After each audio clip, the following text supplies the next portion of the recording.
many people are ready to be blessed today? Can I see with a show of hand? Amen. God bless you. May the Lord bless you in the name of Jesus. Today, church, I want to teach us on a subject that I promised you last Sunday I'm going to share today. And I want to talk about relationships. I want to talk about relationships today. Praise the name of the Lord. Amen. And I want to tell us that God works through healthy relationships. Amen. I want to talk about how God works through healthy relationships. Amen. So turn and tell your neighbor, God works through relationships. God works through relationships. And when I talk about relationships, I'm talking about how you relate with other people. How you relate with other people determines how God is going to bless you the more. Praise the name of the Lord. And I want us to turn to our Bibles in the book of John, chapter 15, verses 15. I'm going to read several scriptures today, and I believe God is going to bless us in a very big way. I want to talk about how God works through healthy relationships. Vile Mungu anafanya kazi kupitia mahusiano ambayo ina afya. Mahusiano ambayo ina afya. Na kuna watu wengi ambao Mungu anaenda kuwakomboa leo. There are people that God will deliver them today by the entrance of this word. Somebody say amen. I believe somebody will be delivered today by the entrance of this word in Jesus' mighty name. John chapter 15 verses 15. One time Jesus spoke and said, I no longer call you servants, because a servant does not know his master's business. Instead, I have called you friends, for everything that I learned from my Father, I have made known to you. And I think I can repeat it again. John chapter 15 verses 15. Jesus spoke and said, I no longer call you servants, because a servant does not know his master's business. Instead, I have called you friends. For everything that I learned from my Father, I have made known to you. Blessed be the name of the Lord. And I also want to go to the book of 1 Timothy chapter 5, verses 1 to 22. And this was a time when Apostle Paul was speaking to his spiritual son, Timothy. Apostle Paul was speaking to his spiritual son, Timothy, and he was instructing him on matters pertaining relationships. He was speaking to him, he was advising him, he was advising Timothy on matters pertaining relationships. And 1 Timothy chapter 5 verses 1 to 22 is a very rich chapter with very rich verses, and I want to go through them by the grace of God. Praise the name of the Lord. Now, Paul was addressing to Timothy, who was his spiritual son. And Timothy was a young minister of the gospel, but fiery and anointed by God. And he was leading a congregation. He had been entrusted a flock to take care of. And there was need for Apostle Paul, his spiritual father, and the one who had planted that church, and the one who had planted Timothy into that ministry. There was wisdom and there was need for Apostle Paul to share this wisdom with his spiritual son Timothy. And in verses 1, the Bible says, reading from verses 1 to verses 22, and I will read as I explain. The Bible says, do not rebuke an older man harshly, but exhort him as if he were your father. Now these are words pertaining relationships. Remember, today I'm talking about God works through healthy relationships. So there cannot be any healthy relationships if you do not know how to deal with people of all ages that the Lord brings in your life. Praise the name of the Lord. And in 1 Timothy 5, 1, 22, the Bible says, do not rebuke an older man harshly. Amen. Do not rebuke an older man harshly, but exhort him as if he were your father. So this is an instruction that Apostle Paul was giving Timothy, that when it comes to an older man, do not rebuke an older man harshly. And now I was wondering, who is an older man? Who is an older man? because sometimes there are words that are used, but if you dig deep into these words, you are able to understand the inner depth and the inner depths and the wideness, the way those words seem to be very wide. So who is an older man? An old man is an elderly male person. When he was talking about do not rebuke an older man, he was talking about an elderly male person. A man in authority over others. That is an older man. And also, a man in authority over others can be referred to an older man. And I feel that even a pastor qualifies to fall into this category, because a pastor is a man in authority over others. Praise the name of the Lord. And Apostle Paul was saying, do not rebuke an older man harshly, but exhort him as if he were your father. And when it comes to verses 2, Apostle Paul spoke to Timothy and instructed him, treat younger men as brothers, older women as mothers, and the younger women as sisters with absolute purity. So that means when it comes to mothers, he was to treat them as mothers with all respect. And there is nothing good when you are around elderly women and you address them as mom. They feel good. Praise the name of the Lord. They feel respected. I'm sorry to say it's so saddening that we're in a generation that doesn't know how to respect people depending on their age. May the Lord have mercy on us. Amen. And he was talking about younger women and brothers treating young men as brothers, older women as mothers, and younger women as sisters with absolute purity.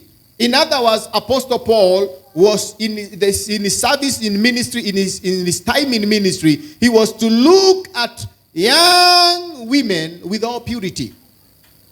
Not with their eyes, lustful eyes, but was to look at them with the eyes of purity. Praise the name of the Lord. And in verses 3, he talks about giving proper recognition to those widows who are really in need. And if you read from verses 3 to verses 16, Apostle Paul was talking about to Timothy who qualifies to be a widow. A widow is somebody who is from 60 years and above. And he was talking about how they were to be taken care of. And if you read from verses 3 to verses 16, you can understand how they were to relate with even widows. There is a way you are supposed to relate with widows. Remember, I'm talking about God works through healthy relationships. Praise the name of the Lord. And in verses 17, he talks about the elders who direct the affairs of the church well are worthy of double honor, especially those whose work is preaching and teaching. In the Acts of the Apostle, pastors were referred as, praise the name of the Lord, pastors were referred to as elders. In the Acts of the Apostles, pastors were not being called pastors. Pastors were referred to as elders, lead elders. And so here, Apostle Paul is reminding Timothy, and I believe Timothy had several branches down under his care. He was saying, he was being reminded that the elders who direct the affairs of the church well are worthy of double honor, especially those whose work is preaching and teaching. And he continued in verses 18 and says, for the scripture says, do not muzzle an ox while it is treading out the grain, and the workers deserve his wages. So this is another level of relationships whereby church members need to know how to relate with their leaders, with their pastors. And those of us who are watching us from back at home, you need to know how, you need to learn, you need to know how, you need to allow the Lord to teach you how to relate with your pastors, with your leaders. Take care of them. If you don't have allowances for your pastor, consider them. Take care of them. Unajua kuna makanisa mengine ambayo wako na wachungaji lakini hawaangalii wachungaji wao. Na ndio maana Paulo aliongea hapa akamwambia Timotheo, never, the Bible says, do not muzzle an ox while it is treading out the grain. Praise the name of the Lord. And the workers deserve his wages. He continues in verses 19 and says, do not entertain an accusation against an elder unless it is brought by 2 or 3 witnesses. Now, this is another level of relationship. That do not just take an accusation against an elder, against anybody, if it doesn't have 2 witnesses.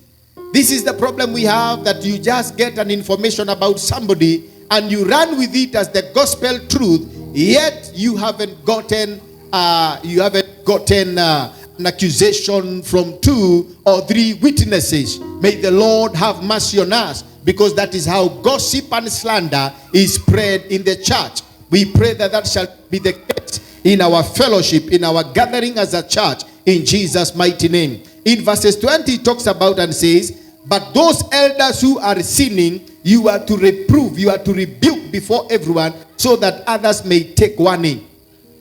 He was still addressing about the relationship, that those elders, those who sin, were to be rebuked openly. It is only the church today that people who sin are not rebuked. When somebody sins, instead of being rebuked, people come up and they tailor-make ways on how to make them feel comfortable. How many of us can remember the old days when the salvation was real salvation? When somebody would sin, they would be brought before and they would be made to stand before the church. And the church will be told, so they have sinned, they have done this and that. But nowadays it is not the case. Because people, when they sin, they are made to feel comfortable. And that's why people are getting deeper and deeper into sin. May the Lord have mercy on us. Amen. And then in verses 21, he says to keep these instructions without partiality. In other words, in relationship, you don't have to show partiality. You don't have to favor one person more than the other. And in verses 22, as I conclude on this first part, it talks about do not be hasty in the laying on of hands, and do not share in the sins of others. Keep yourself pure. You know, there are people who are quick, especially we men of God, we are quick to lay hands on people.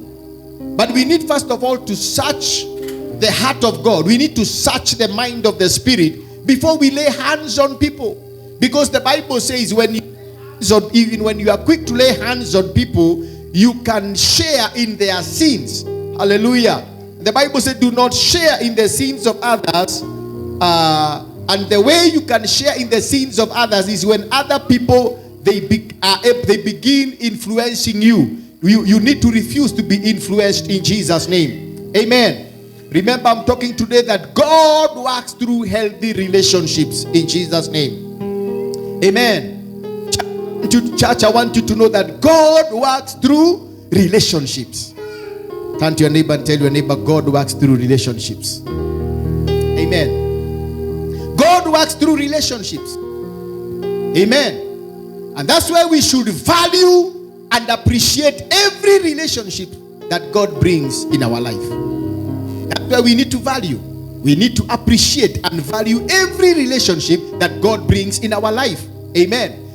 Glory be to God. God uses relationships to shape our destiny. It is through the relationships that God brings in your life that God uses to shape your destiny. Amen. And I'm here to emphasize that there is need for us to appreciate every relationship that God brings in your life. My life has been shaped the way it is through the relationships I've had over the years by the people that I've come across. Glory be to God. By the many graces that have come across, that have gone through their hands. That's why I am the way I am today. Glory be to God. God to healthy relationships, to open some doors and to create some opportunities. Some of us, we have had doors open and we have had opportunities created for us through godly and healthy relationships. Praise the name of the Lord. So when you're in a good and a healthy relationship, there are some doors that will open up for you. There are some opportunities that will come your way through healthy relationships. And the devil also works through unhealthy relationships. So through the devil who works through unhealthy relationships, there are some doors that will be closed. There are some opportunities that you are going to lose. Praise the name of the Lord. And I pray that the Lord may help us today, because there is grace that God is releasing in this church. There are people that God is going to bring in your life. There are some relationships that God is going to restore in your life, because there are people that the Lord brought in your life for a purpose, and there are some people that God is going to remove from your life for a good reason. Praise the name of the Lord. Hallelujah. Let me tell you, church, brothers and sisters, ladies and gentlemen, as long as you are in a relationship with the people who are the type of Lot, the Lot of the Bible, you will never go anywhere. You will never go anywhere. As long as you're in a relationship with the people who are the type of Lot, your heavens will always remain closed. Listen to me, your heavens will always remain closed. There are people whose heavens were closed the moment they started interacting with people who are the type of Lot. Listen to me, church. Your expansion and that of your offspring will be realized the moment some Lots will get out of your life. Hallelujah. Your expansion and that of your offspring will be realized the moment some Lots will be removed from your life.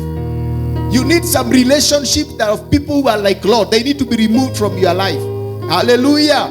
You need to break free from the Lots of your time. Lazima Mungu atuweke huru kutokana na maluti wa nyakati zetu. We need to break free from them in Jesus' name. Now the Bible says of Genesis, the Bible says in the book of Genesis chapter 13 verses 14 and 15, this is what the Bible says about Lot, about Abraham and about Lot. The Bible says in Genesis chapter 13, 14 and 15, the Bible says, the Lord said to Abraham, the Bible says, the Lord said to Abraham, after Lot had parted from him, look around from where you are to the north and south, to the east and west. Verses 15 says, all the land that you see, I will give to you and your offspring forever. The moment Abraham was disconnected from Lot, he heard the voice of God. I don't know for how many years they had worked together. And remember, this was a relative. That is a relative. Hindering somebody from hearing the voice of God. A relative. What about just a mere friend you met in the city or in the village? But the Bible says, after Lot had left, the Lord said to Abraham, after Lot had parted from him, look around from where you are to the north, south, to the east and west. All the land that you see, I will give to you and your offspring forever.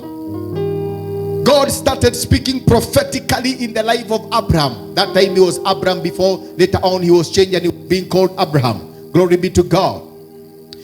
We need to understand that God works through relationships. And their healthy relationships come with levels.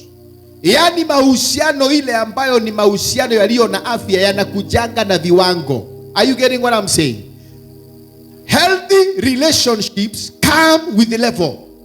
Come with levels. Level number 1 is where you relate with people of your same level.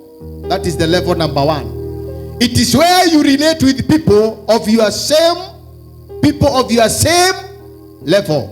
That is level number 1. There are people who are of your same level. Kuna watu ambao ni wa kiwango chako. Na unaelewa, unaangalia, unasema huyu mtu ni wa kiwango changu. Hawa marafiki ni wa kiwango changu. Relate with them because they are people of your level. Amen. Another level, healthy relationships come with levels. The level number 2 is where you relate with people who look up to you as a mentor. This is level number 2. Where you are relating with people who look at you, who look up to you as a mentor. The problem is that you can be relating with people and you don't know your level and you don't know their level, and it is very dangerous. Praise the name of the Lord. Level number 2 is where you relate with people who look up to you as a mentor. There are people who look up unto me as a mentor, and as I relate with them, I know I am a mentor to them. Glory be to God. Level number 3 is where you relate with people who are above you in terms of wisdom, in terms of counsel, in terms of mentorship. Praise the name of the Lord. This another type of level. Level number 3. And I'm saying level number 3 is where you relate with people who are above you in terms of leadership, counsel, and mentorship. And this is where pastors will fall into this category. Amen. Glory be to God. The moment you will fail to understand the level of your pastor, you develop familiarity, you develop disrespect, and you fail to receive the blessing, the impartation from the man of grace, the man of God, the grace of the man of grace in your life, because you don't see him as a leader, you don't see him or her as a leader, you don't see them as your mentor, you don't see them in the position of leadership, and so you fail to discern their level even in your relationships. Praise the name of the Lord. And especially, these are very dangerous people. They are people when they are around people who are their mentors, people who are in the level of their leaders. When they are around them, they don't know it is a time to receive from them. I have seen people who are great men, and instead of them receiving from these great men, they talk too much instead of keeping quiet and allowing impartation to take place. Praise the name of the Lord. Yaani mtu anajifanya kiherehere, kimbelembele, mjuaji, anakaa na mtu wa Mungu, na mtu wa Mungu anashindwa kuachilia baraka, maana hapati opportunity. He or she doesn't get an opportunity to impart in your life, to speak wisdom in your life, because the person relating with that man or woman of God, they don't discern the level of those people, of those relationships in their lives. Praise the name of the Lord. May the Lord have mercy on us. Hallelujah. Glory be to God. No relationship can be a healthy relationship without loyalty. Somebody say loyalty. I feel I'm now getting into the heart. I'm feeling like now I'm in the heart of the message. It's like I've gotten into the climax of the message. No relationship can be healthy, and no relationship can bear generational results if there is no loyalty. Loyalty in Kiswahili we can say ni nini?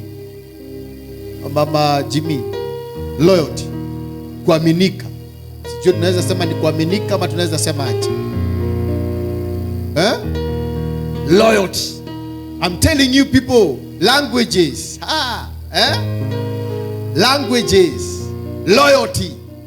Glory be to God. And I believe, my viewers, you may be understanding, you may be probably get the definition of loyalty in your own mother tongue, in your own national language. Loyalty. No relationship can be healthy and bearing generational results without loyalty. Amen. And I want to check into my dictionary the meaning of loyalty.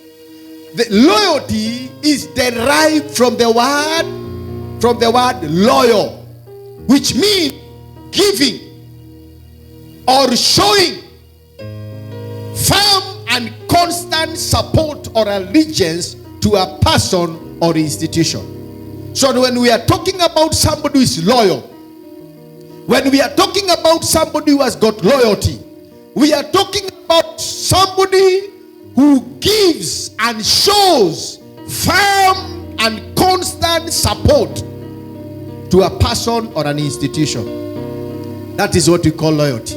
Somebody who shows, somebody who gives or shows firm and constant support or allegiance to a person or institution. That is what we call loyalty. Praise the name of the Lord. And this type of people are not. This type of people, you may relate with many people, but you will not find people with loyalty in their heart. And if you are to reward the people, kama wewe unafika mali ni kupea watu zawadi, you reward people who are loyal. You don't reward people who are knowledgeable. You don't reward people who are intelligent. You don't reward people who are educated. You reward people who are loyal. This person is very loyal. When you say that this person is so loyal, in other words, you are saying, this person is giving, or this person is showing firm and constant support or allegiance to my life, to the institution, to the church. Praise the name of the Lord. The subject of loyalty is clearly demonstrated through the relationship that David and Jonathan had. That is the only good illustration that we can learn about loyalty. Praise the name of the Lord. And I want us to turn to our Bibles in the book of 1 Samuel chapter 18. Please turn with me quickly to the book of 1 Samuel chapter 18. And if you're there, can I hear a big amen? 1 Samuel chapter 18 from verses 1 to verses 4. The subject of loyalty is clearly demonstrated through the relationship between David and Jonathan in the book of 1 Samuel chapter 8 from verses 1 and 4. The Bible says, after David had finished talking with Saul, Jonathan became one in spirit with David. Jonathan became one in spirit with David, and he loved him as himself. From that day, Saul kept David with him and did not let him return to his father's house. Verses 3, and Jonathan made a covenant with David because he loved him as himself. Jonathan took off the robe he was wearing and gave it to David, along with his tunic and even his sword, his bow, and his belt. Now we understand from the story of Jonathan and David that somebody who is loyal to you is when their spirit and your spirit becomes one. Now that is the definition of the Bible from the story of Jonathan and David. The Bible says their spirit became one. Verses 1 says, after David had finished talking with Saul, Jonathan became one in spirit with David, and he loved him as himself. When you are loyal to somebody, your spirit and their spirit becomes one. When you are loyal to somebody, hallelujah, when you are loyal to somebody, you love them as if they were yourself. Glory be to God. And this is what we are lacking in relationships. We are lacking people that we can be one in spirit. We are lacking people who we can love as ourselves. Glory be to God. Hallelujah. Are you loyal to your friends? Praise the name of the Lord. Are you loyal to your friends? Church, are you loyal to your friends? Are you loyal to your spouse? That is your husband or your wife. Are you loyal to your spouse? Are you loyal to your church? Hallelujah. Are you loyal to your church where you fellowship? Are you loyal? Praise the name of the Lord. Are you loyal to the institution that has employed you? Even for those who are listening to this broadcast, are you loyal to that institution that has employed you? That institution that gives you a salary at the end of the month. Are you loyal to your country? Are you loyal to your country? There are people who are not loyal to their country. I remember when we were growing up, you would give out something, you know. There's what we were saying. I pledge my allegiance to the nation of Kenya. You know, we would say it. We always used to give out our allegiance. You know, we used to recite it. It was in our fingertips. Nowadays, some of us have even forgotten it. Some people are not loyal to their country. We have seen our athletes, some of our runners, who just because of lack of loyalty to their own country, they go and change nationalities just because of money. Well, the riches, that is not loyalty. Hallelujah. Never expect loyalty from cheap people. Never expect loyalty from cheap people. You can never get loyalty from cheap people. If somebody is cheap, they will never give you their loyalty.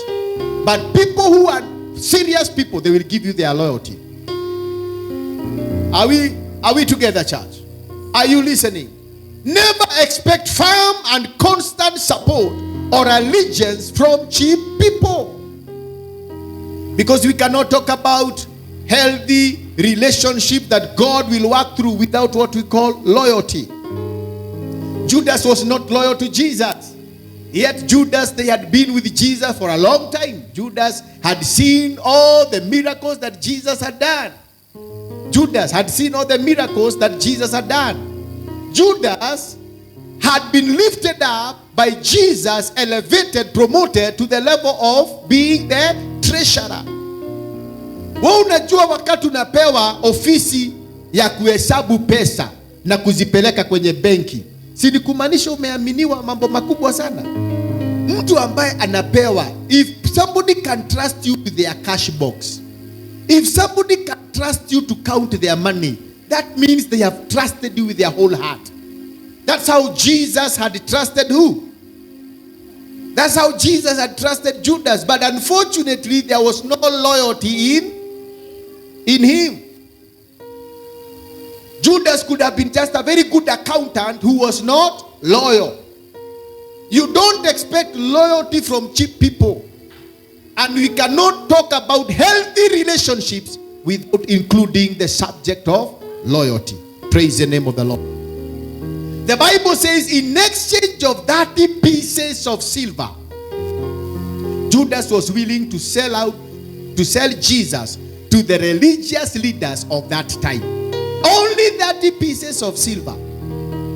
People who are not loyal to you, they will sell you at 30 pieces of, yet your value cannot be compared with 30 pieces of silver.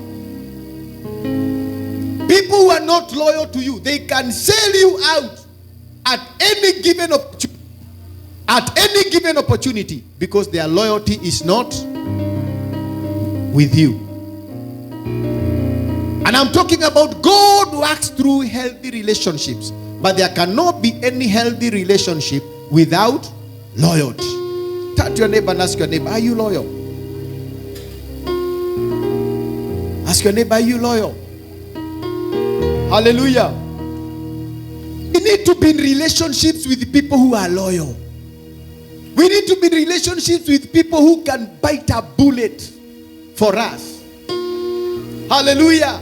I'm using that phrase, that we need to be in relationships with friends who are so loyal that they can bite a bullet for us. Hallelujah. And not stab us. If a friend cannot bite a bullet for you, they'll be very much willing and working hard, so stabbing you at the back, trying to bring you down, because there is no any element of loyalty in them. There is no element of loyalty in them. Hallelujah. And I want to tell you, brothers and sisters, backstabbers are many. Backstabbers, people who are willing to stab your back. Backstabbers are many. Watu ambao mnachoka na wao leo, lakini unapoondoka tu hivi kidogo wanakupangia maovu na wananena maovu juu ya maisha yako. Kwa nini? There is no any element of loyalty in them. Tell your neighbor, God wants you to be loyal. Hallelujah. God works through healthy relationships. Tell your neighbor, God wants you to be loyal. Become so loyal. Become a Jonathan. Become like the way Jonathan was to David. And David was in a very difficult time, because Saul, who was the father of Jonathan, was looking for any single opportunity to kill David. But every time the father would plan on how to kill David, Jonathan would run and tell David, do not do this, do not go there, my father wants to kill you. That's another level of loyalty. Loyalty is not a matter of blood. When you have people who are loyal to you, they can be so faithful, they can do things for you that even your own blood cannot do for you. Glory be to God. And this is what we look for when we are looking for people that we can walk with for many years. We look for the element of loyalty. But the element of loyalty cannot be found in cheap people. People are very cheap. Look at your neighbor and ask your neighbor, I hope you are not a cheap person. I hope you are not a cheap person. Oh my God. Church, brothers and sisters, ladies and gentlemen, you can never build anything strong. You can never build anything that is lasting if you are surrounded with men and women who are not loyal to you. You can never. If you want to build something strong, if you want to build something that is lasting, something that will brave times and seasons, hardships, surround yourself with the people who understand the value of loyalty. Hallelujah. Do you understand the value of loyalty? Many people don't understand the value of loyalty. Sometimes in your life, you need to ask yourself a question. Why am I surrounded by many friends? Why am I surrounded by many friends? This is a question you need to ask yourself. Are you listening to me? Are you listening, church? Sometimes you need, in life, you should stop and ask yourself, why am I surrounded by many friends? Why? Why? Because I've come to realize that some friendships are not genuine. I'm telling you for the truth. I've lived years. I know some friendships are not genuine. Times will prove. And I've gone through times and I've gone through seasons that I've tasted genuine friends from ungenuine friends. Some friendships are not genuine. Hallelujah. Because Jesus wept, in the Bible says in the book of John, chapter 11, verses 35, that Jesus wept. Why did Jesus weep? Jesus wept because his friend Lazarus had died. How many friends, how many of your friends can weep when you die? How many? Many would cry crocodile tears when you die. Many would cry crocodile tears if they hear you are dead. Others would rejoice. And that's why you see there is a culture in most nations, especially in an African culture, that when people are from burying somebody who they called a friend, instead of going home and to continue in that season, in that environment of mourning the loss of their loved one, most of them, after they have buried somebody they have walked a long journey with for many years, they pass through a bar. They pass through a bar and they drink and they drink and they drink. They take lots of alcohol with a lot of eating, eating of beef, all kinds of beef. Is that mourning or is that celebration? I think that is a celebration of a kind. Looking for your replacement. May God surround us with people who are like Jesus. That the moment Lazarus died, the Bible says Jesus wept.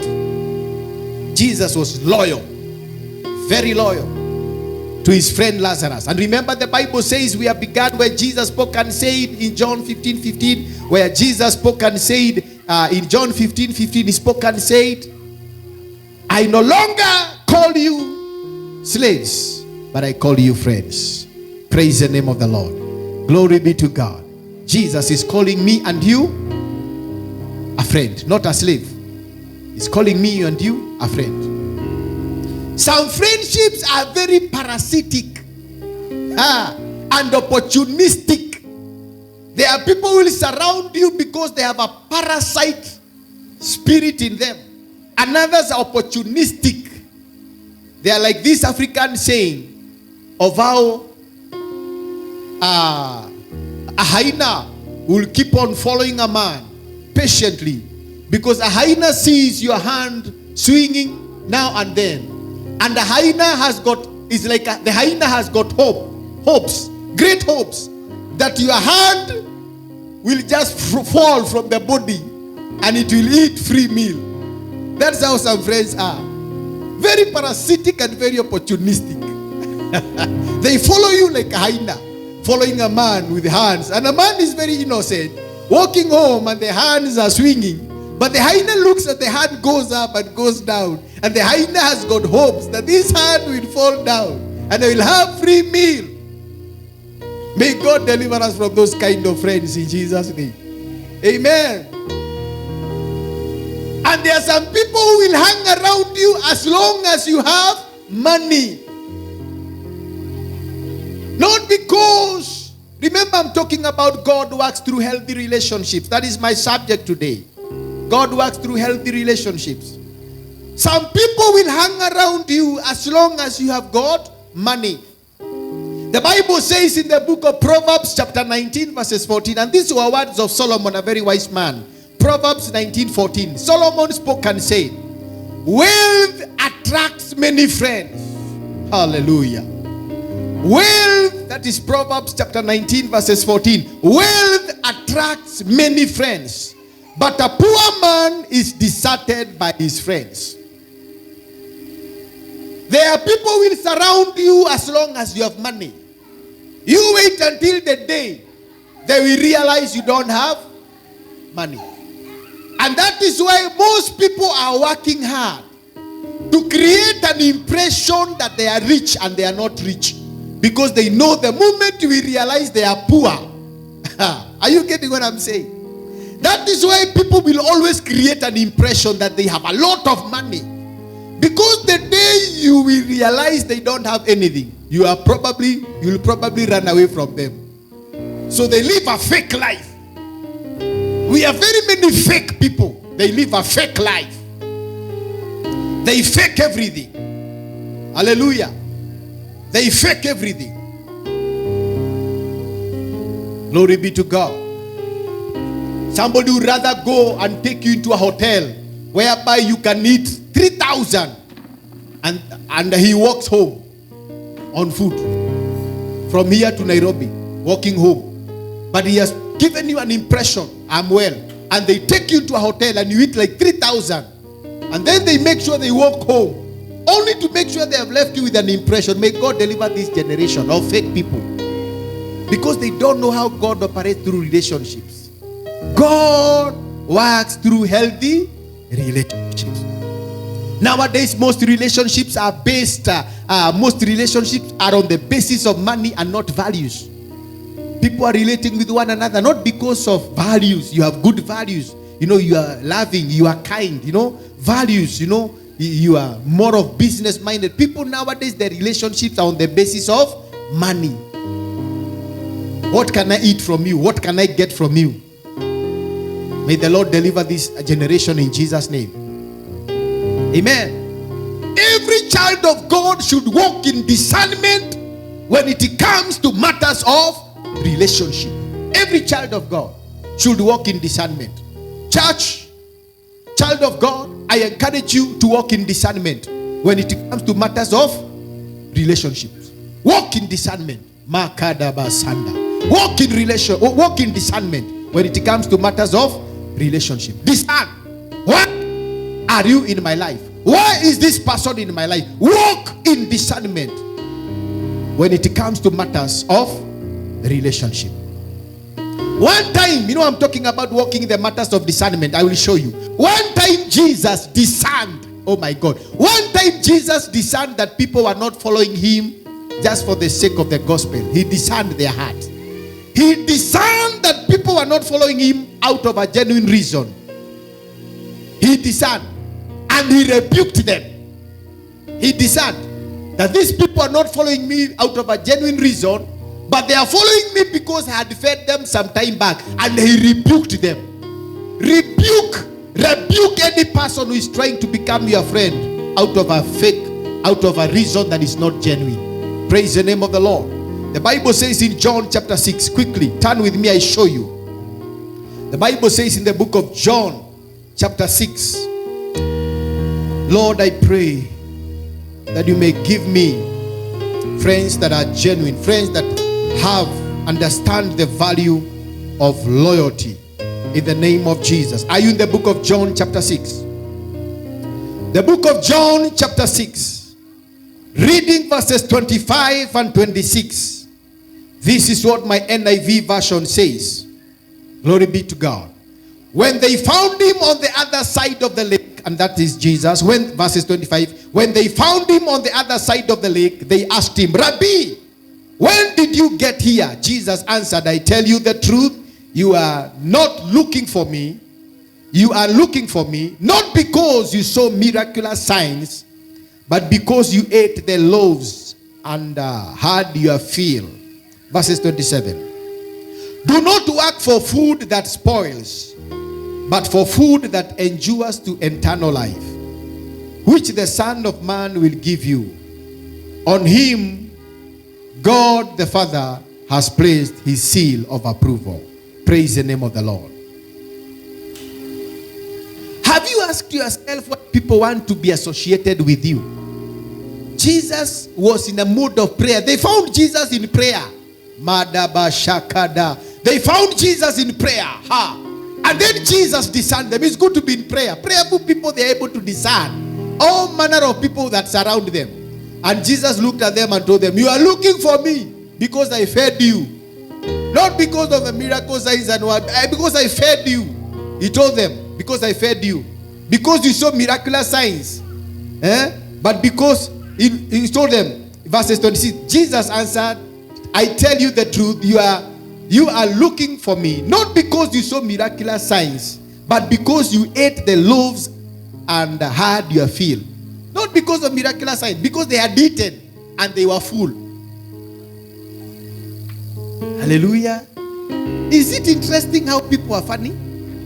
Hello. Is it interesting how people are funny? Wilson, could it be that people always visit your home because they will have thermal flasks of tea? They fill themselves with the tea, the wife cooking tea for them. Suppose they came for 2 days and then they realized that the tea they were finding in your home is no longer there. Will they visit you the third day? Probably they will not. People are very funny. Aduge medete gutwarana nawe tondu marakumura ni marakuria kindu no riri ugakorwo ndui na kanyamu ga kurio niguo ukamenya nduri arata. I've spoken in Hebrew, and in Hebrew I'm saying there are people who love to walk with you because there is something they can eat from you, but the day they will realize there is nothing they can eat from you, they will no longer be your friends. Yes. And that's why Jesus had the 12 disciples and he invested in them and they turned the world upside down. During the COVID season, there are some people who called me, and I'm saying this with a lot of humility, and I even lost their number, but I was being called by people telling me, man of God, just send me like 5,000, I've not paid my house rent. And I was wondering, who's this calling me? Who is this SMSing me? Only to find out it's people that the last time I heard from them was 15 years ago. And I'm wondering, how come they still have my number? You wake up in the morning, I have been telling my wife, I have been telling my wife I have a problem. Every time you wake up in the morning, I find myself in a WhatsApp group. And I'm put in a WhatsApp group because money needs to be given. And some of these people, I don't know them. Some of these people have not had a relationship with them. It's just we met on the road, and that does not qualify me meeting somebody on the road. That does not qualify you to become. Even because you saw me on Facebook and we have never met, you have never shook my hand, we have never met face to face, that does not qualify you to become my number one friend. Even for those who are watching this broadcast. Because you met in the social media, that doesn't qualify you to become my friend. How do you know me? How do I know you? Hello? Are we talking something? Are we talking some sense? A true friend is the one who will create time and they will come and sit with you and you begin building a relationship. There's a Kikuyu saying that oratane ke? Oratane kulimiro, oratane makinya, oratane kulimiro. Yani urafiki, friendship is you have to work out for your friendship. It's like a garden. Praise the name of the Lord. And these are some of the things people will not want to hear. But let me speak them because it's nothing but the truth. Hallelujah. Preachers, as I'm coming to an end. Preachers, why do people gather around you as a preacher? My dear preachers, my fellow preachers who are listening to this broadcast, even you who is listening to this broadcast, why do you go and sit down and listen to your pastor from where you come from? Why do you preachers, why do people gather around us? Do they gather because we are giving them the word, preaching to them and teaching them the word that will take them to heaven, the word that will transform them? Or do they gather around us because we are like what the Bible prophesied about the end times, that there will be preachers who will be preaching what the itching ears want to hear? I always ask myself why you come every Sunday, why you come every time we have a church gathering. I always ask myself, why do you come? I keep on checking myself and asking myself, am I delivering what needs to be delivered? Or am I just wasting my time and wasting your time? The Bible says in the book of 2 Timothy 4:3. Turn with me to the book of 2 Timothy 4:3. The Bible says in the book of 2 Timothy, the Bible says in the book of 2 Timothy chapter 4 verse 3. This is what the Bible says. For the time will come when men will not put up with the sound doctrine. Instead, to suit their own desires, they will gather around them a great number of teachers to say what their itching ears want to hear.